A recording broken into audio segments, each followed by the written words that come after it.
Olá, estamos começando mais uma High Class. E olha só, hoje temos uma convidada muito especial, a Silvia Molinari. A Silvia, gente, já está no mercado financeiro há mais de 20 anos. E ela é a mãe do Pedro, do Paulinho e casada com o Thiago. Ou seja, além de estar no mercado financeiro, tem uma família linda aí por trás. Está iniciando no mundo do empreendedorismo, apesar de já ter um espírito empreendedor de berço praticamente, mas está iniciando como empreendedora, empresária no mundo de consultoria, que ela vai contar melhor para vocês. Então, Sil, muito obrigada primeiro por estar aqui com a gente. Vai ser um vídeo aqui bem bacana, que a gente vai contar a história dela e com foco na liderança, gente. Vocês vão ver nas entrelinhas do que ela for falando, características de líderes, que é o que a gente chama para vocês de líder nível 5.0. Mas eu quero que vocês aí, que estão nos acompanhando, percebam e escrevam aqui nos comentários quais são essas características que vocês vão captar aqui ao longo da fala dela, combinado? E aproveita, curta esse vídeo, dá o seu like aqui pra gente, que é super importante para que esse vídeo alcance pessoas que querem saber mais sobre isso também. Então, quanto maior o número de curtidas, maior o alcance. E além disso, se inscreva no nosso canal, porque toda semana nós estamos aqui trazendo mais conteúdo para vocês. Sil, vamos lá. Começa contando pra gente um pouco da sua trajetória profissional. Você passou aqui por diversos bancos, né? Sim. Foram 3 grandes bancos e 2 fundos. Então, conta um pouquinho aí como foi a sua trajetória e coloca ali o ponto de quando você começou a fazer gestão de pessoas. Tá. Bom, eu trabalho há muitos anos, né? Parece que esse carinha é jovem. Gente, muito jovem, por sinal. Eu comecei a trabalhar com 14 anos. Mas como você disse, esse perfil empreendedor sempre teve em mim. Eu sempre gostei de ter meu dinheirinho. E tô no mercado financeiro há 20 anos. Eu fiz administração de empresas. Da faculdade eu comecei um estágio no Banco Santander. Fiquei 3 anos e meio lá. Depois trabalhei no Unibanco por 2 anos e meio e 9 anos no Safra. Mais recentemente, há 5 anos, eu vim para esse mundo um pouco mais empreendedor, das assets independentes, e fui sócia da Argo Capital. E agora, um pouco antes até, né, estou me enganando em pouco tempo, mas eu sou sócia da Quiron Capital. Legal. Que são gestoras de fundos de investimento. Perfeito. E, bom, com toda essa carreira, gente, ela enfrentou grandes desafios, né? Até porque se você sabe um pouquinho do mundo, né, da cultura do mercado financeiro, né, Sil? Ali é para quem realmente quer trabalhar. Verdade. E falando agora um pouco sobre a sua liderança, né? Uma das coisas que mais nos chamaram a atenção quando a gente se conheceu foram o jeito de você liderar. E eu imagino que você aprendeu muito, né? Que você passou aí por altos e baixos na questão de liderança até chegar no nível de entendimento e de maturidade que você tem hoje. Então comenta um pouco, qual foi o sentimento que você teve quando você iniciou ali com uma estagiária, né? Que você já me contou que foi como a primeira pessoa que você liderou profissionalmente foi uma estagiária. Depois você teve uma analista até que você alcançou um time maior. Qual foi o seu sentimento no início, os desafios e as alegrias dessa liderança no início? Eu tinha eu não sei se é um sonho, mas eu achava que um próximo passo de carreira seria me tornar uma gestora de pessoas. Mas a primeira pessoa que trabalhou diretamente comigo veio muito mais por necessidade do que por qualquer outra coisa que poderia ter acontecido no mundo, né? Então, eu trabalhava no Safra nessa época, fazia parte de um time e eu era responsável pela parte de previdência. E tinha muita coisa para fazer, muitas horas de dedicação, porque eu atendia todos os gerentes das agências, do private, que era o segmento de cliente maior. E quando eu já estava chegando ali no limite de horas homem mesmo, né? O meu gestor foi bacana o suficiente de falar, não, então você precisa de alguém para te ajudar. Eu brinco que eu fui tive muita sorte nesse processo todo, porque a primeira pessoa que trabalhou comigo era sensacional, assim, é sensacional, né? até hoje. Vocês têm um relacionamento até hoje? A gente se fala de vez em quando. Ela não é das minhas amigas mais chegadas, aí, especificamente, mas tenho várias pessoas que trabalharam comigo que viraram grandes amigas. Assim. Que legal. Olha, isso já diz muito sobre a liderança dela. Porque algo bem assim, interessante é que você conseguiu levar essa relação além do trabalho, né? É porque eu acho que o trabalho, ele constrói uma relação de confiança, né? Pelo menos as pessoas com quem eu me dei muito bem trabalhando levaram uma relação muito forte de confiança. Certo. E aí você tem algumas coisas que por mais que você pense diferente ou tenha uma vida diferente, essa questão da confiança e dos valores serem muito parecidos ajuda nessa questão da empatia e do desenvolvimento da amizade. Acho que dá até mais certo você primeiro ter as pessoas com quem você trabalha e depois virar amiga delas do que o contrário, Sim, né? Levar um amigo para trabalhar com você. Pelo menos no meu caso, as pessoas que se tornaram minhas amigas foram casos mais felizes, que deram mais certo. Então, e aos poucos essa equipe foi crescendo, né? Depois da estagiária eu tive uma analista e aí a gente foi dentro desse ambiente entregando mais, fazendo coisas mais legais, atuando em outras áreas, a área foi crescendo e aí eu fui tendo mais gente. Perfeito. E quais foram assim os aprendizados que você teve ao longo da sua carreira profissional na liderança, né? O que você aprendeu com as pessoas que você mais se relacionou, desde os seus pais na infância, nos seus professores, ou até líderes que você, nossa, isso eu não posso copiar, ou isso eu vou modelar dele, né? Quais foram esses aprendizados que você teve? Bom, com os meus pais, eu acho que tem duas grandes características, assim, que eram deles. Eram coisas muito faladas em casa e eu acho que de alguma forma permeiam a Silvia, né? Meu jeito de ser. A primeira delas é a questão da excelência em tudo que faz. Não é excelência, porque isso, né, parece uma coisa assim. Mas é de tentar fazer o seu melhor. Talvez não seja o melhor do mundo, mas é o seu melhor. Perfeito. Né?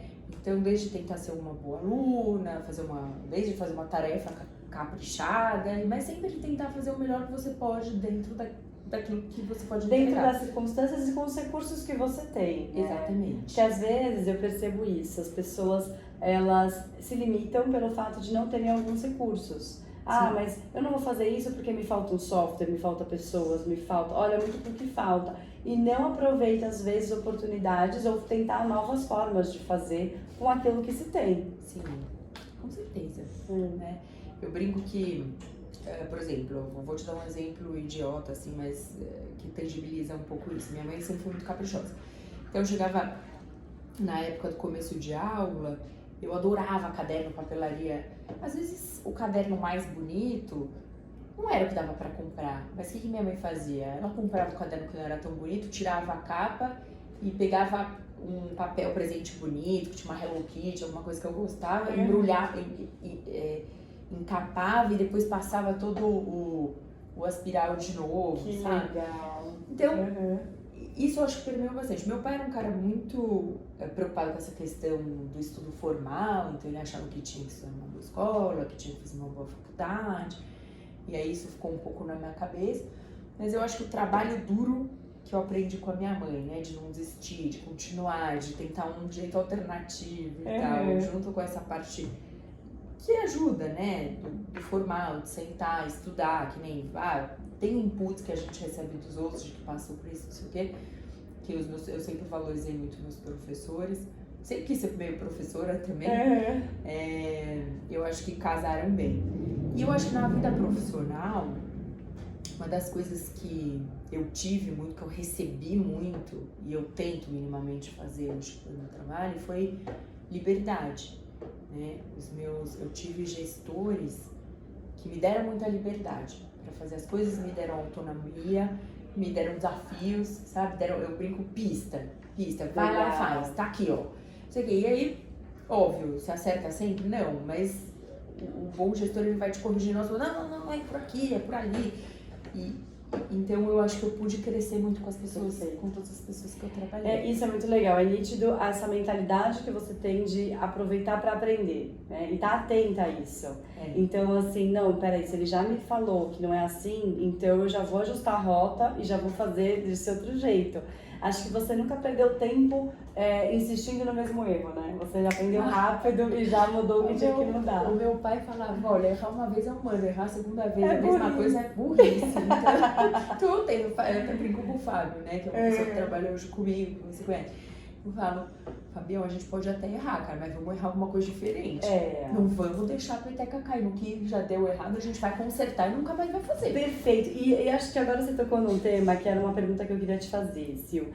Como que você lida porque como você lida com os seus erros, a gente já entendeu. Mas, e quando o seu time comete algum erro? E assim, um erro simples é um erro que impacta no resultado do cliente ou que pode impactar nos resultados da organização. Como que você lida com isso? Bom, eu acho que existem erros e erros. Existe o erro que vai acontecer, que ninguém acerta sempre, e eu vou estar 100% junto com as pessoas. E eu acho que chefe é para assumir esse tipo de responsabilidade. Então já aconteceu, já houve um erro muito grande, de uma coisa super importante. Certo. E quando eu reportei para os meus sócios, né, que às vezes são quase que chefes para mim, eu falei, olha, eu errei. Aconteceu isso. Porque no limite, é minha responsabilidade, no limite eu não revi. Entendi. Ou revi, não... vi, nesse especificamente eu vi, a gente tinha feito junto, eu apontei, mas na hora de enviar o negócio pro cliente foi errado. Acontece. E aí eu vou estar 100%, vou trabalhar para corrigir, para ter o menor impacto possível no cliente. Eu acho que o erro que é mais difícil de você absorver é um erro quando você já avisou, já cansou de falar, já pediu e já aconteceu e continua acontecendo. Aí eu acho que é um erro mais difícil de você lidar como gestora, porque você não pode trabalhar pelos outros, né? Perfeito. Parte de ser gestor, ninguém faz o trabalho de 20 pessoas, ninguém. Por melhor que a pessoa seja, por mais super heroína ou super-herói que a pessoa seja, não existe isso. Você tem que delegar. Então você tem que confiar nas pessoas. Se os erros acontecem de forma muito semelhante, recorrentemente, tem alguma coisa errada, né? Ou com o processo, com a pessoa. Aí tem que identificar eu tento identificar a falha. E se for um descuido mesmo, aí ou eu vou ter que trocar quem tá fazendo, né? Pegar alguma coisa, ou fazer um processo, no meu caso, que tem bastante coisa operacional, fazer um processo que garanta que se o erro acontecer, eu vou pegar. Entendi. Mudar alguma coisa ali para que um filtro novo, por exemplo, para que isso seja captado antes de ir para frente. Em área operacional, os erros acontecem, podem acontecer. Depende de tudo que a gente tenta automatizar tudo. Para minimizar os erros. Para minimizar os erros. Legal. Eu brinco que o olho humano deveria ser só para checar o que a máquina fez, o que o programa fez. Mas ainda assim, eu sou a do double check, triple check, para garantir que não aconteça. Então a gente criou mecanismos de reconciliações, de coisas que além de terem sido automatizadas, tem um segundo layer de coisas de um processo que evite que aquele primeiro, se der errado, eu vou pegar antes de tentar. Perfeito. E na relação com a pessoa? Porque aí, agora você explicou muito bem pra gente como que você faz para minimizar, para reduzir, mas e como que você chama, por exemplo, a pessoa para um feedback? Se você percebe que foi algo ali que a pessoa é um erro recorrente, por exemplo, que está dependendo mais de uma ação humana do que às vezes de uma automação. Como que você lida? Você chama para conversar? Como que é o seu estilo de feedback? Você é mais direta? Eu acho que eu posso falar uma palavra feia, eu brinco que tem feedback e tem feedback, né? Tem algumas coisas difíceis de serem faladas e muito mais difícil ainda para quem escuta. não é confortável para ninguém dar um feedback de uma coisa que não tá legal. Perfeito. Então, eu aprendo com as outras pessoas, pego técnica, mas no final do dia você tem que falar. E você tem que falar da forma mais... Não pode dar muita volta. Se você não fala de forma objetiva, a pessoa também fica mais difícil para entender. Porque pode ficar confuso, né? O que ele tá querendo dizer. Exatamente. Então, eu procuro ser clara,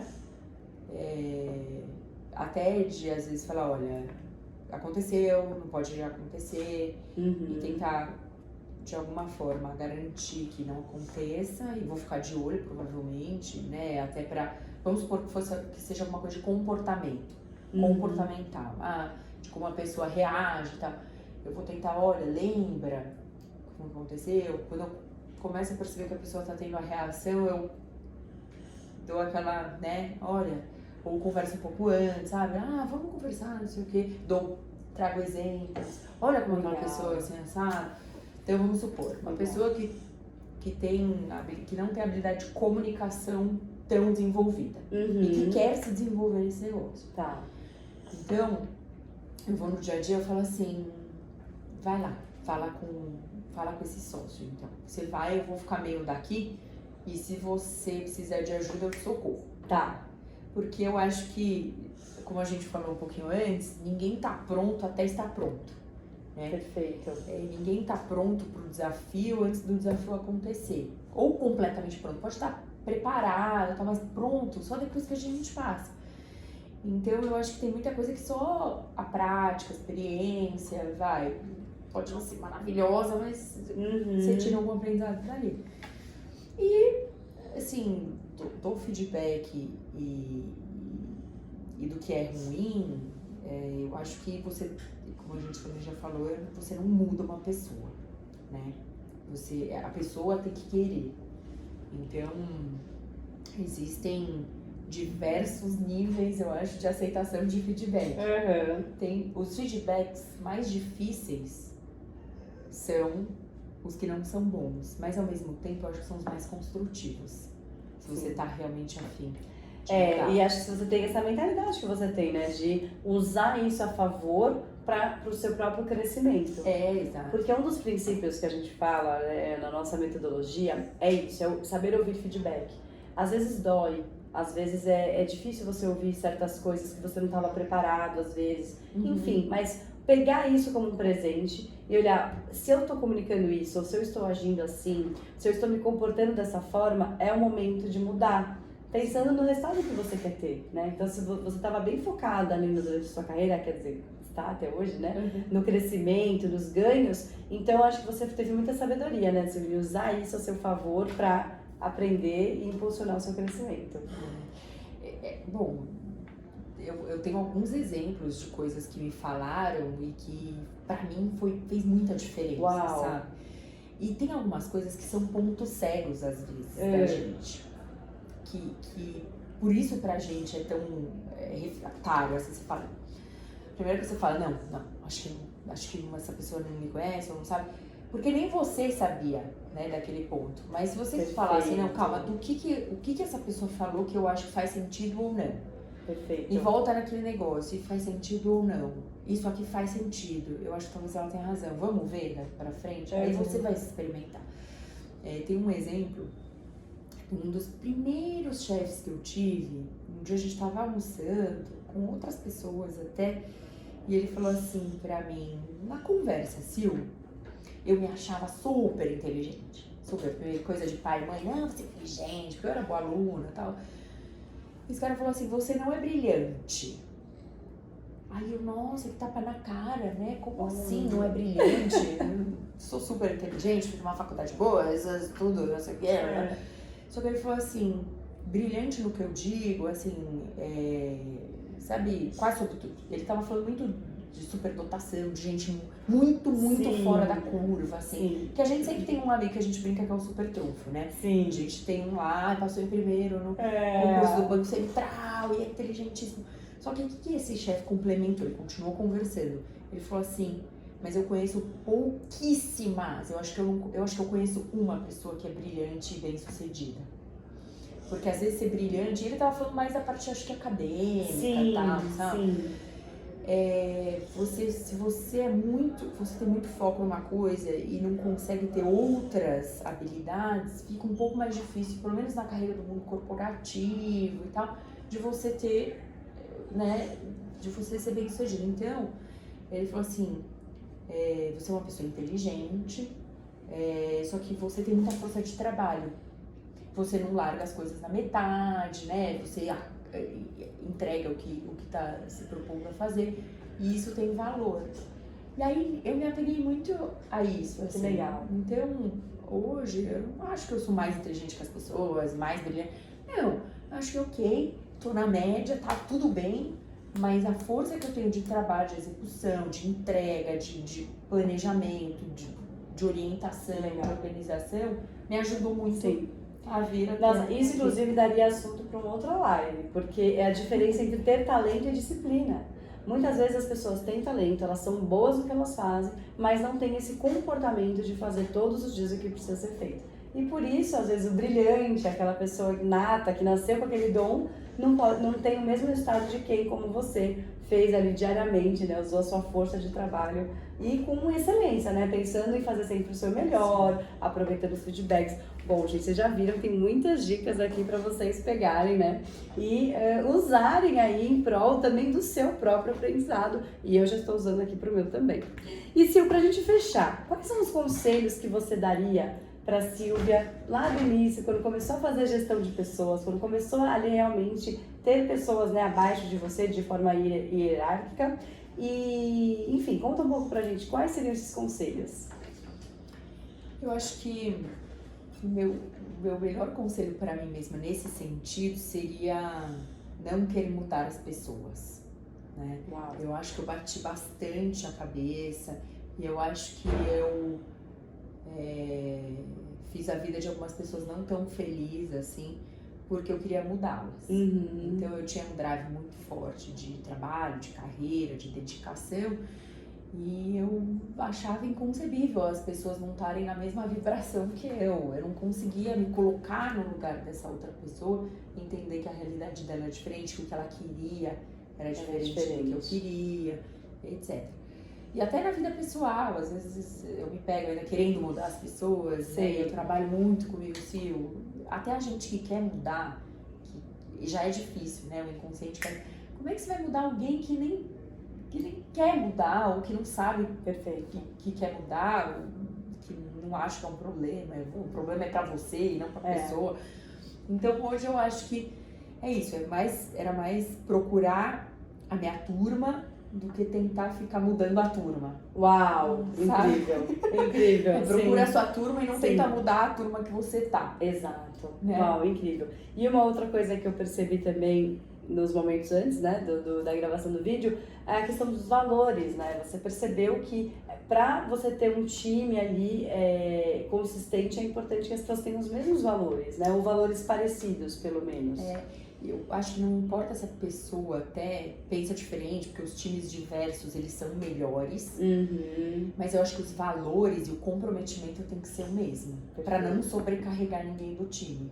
Né? Eu tive times muito pequenos, assim, não eram times numerosos, mas se eu te contar a quantidade de coisas que as minhas áreas, né, os lugares onde eu trabalhei, tinham que entregar, faziam, e você vai falar, nossa, mas tá aqui vendendo caro, né? Não tô.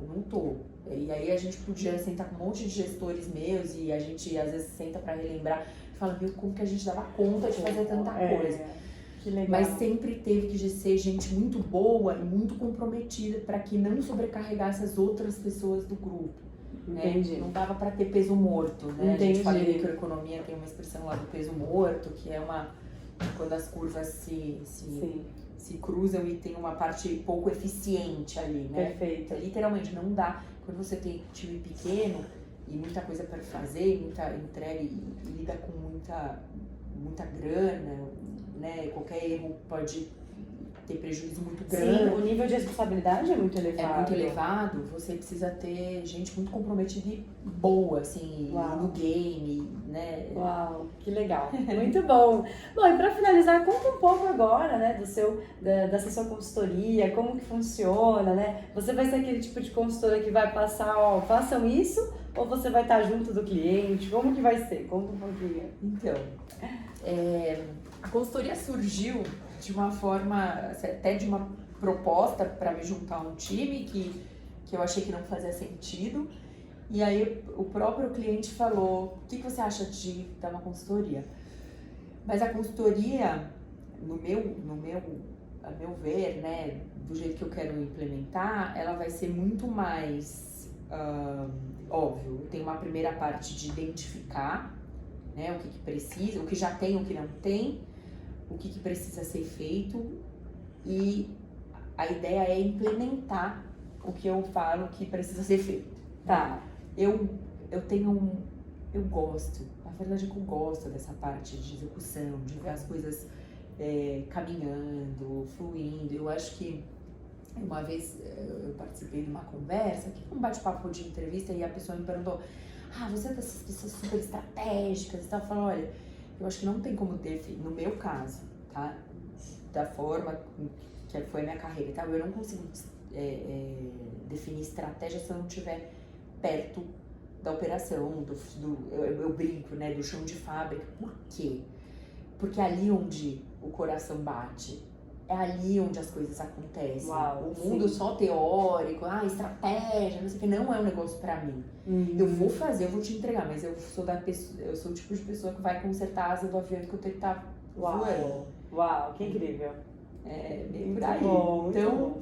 é isso. Agora, o formato e tal, eu vou ver junto com esse primeiro cliente que está super disposto a gente ter essa cumplicidade, ver como as coisas vão caminhar, mas eu acho que tem um bom nicho por aí. Com certeza, vai ser muito disputada, ainda vai precisar de mais um time para conseguir lidar com tanta demanda que vai aparecer. Já tem um monte de gente boa para trabalhar com ele. Ai, que ótimo. Que eu vou convidar, pelo menos. Muito bom, Sil, muito obrigada. Foi ótimo, passou super rápido. Mas quem sabe a gente não marca uma próxima mais pra frente, porque já vi aqui que tem vários outros temas que a gente pode abordar. E obrigada e parabéns pela sua decisão de empreender, de assumir, né, uma nova responsabilidade de um jeito diferente. Tenho certeza que você vai ter muito sucesso. Obrigada. E vocês, gente, muito obrigada. Essa foi a nossa High Class da semana. Deixem aqui nos comentários quais foram os principais insights que vocês tiveram aqui desse conteúdo extraordinário.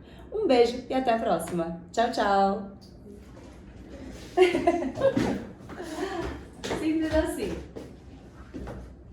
Ai, ficou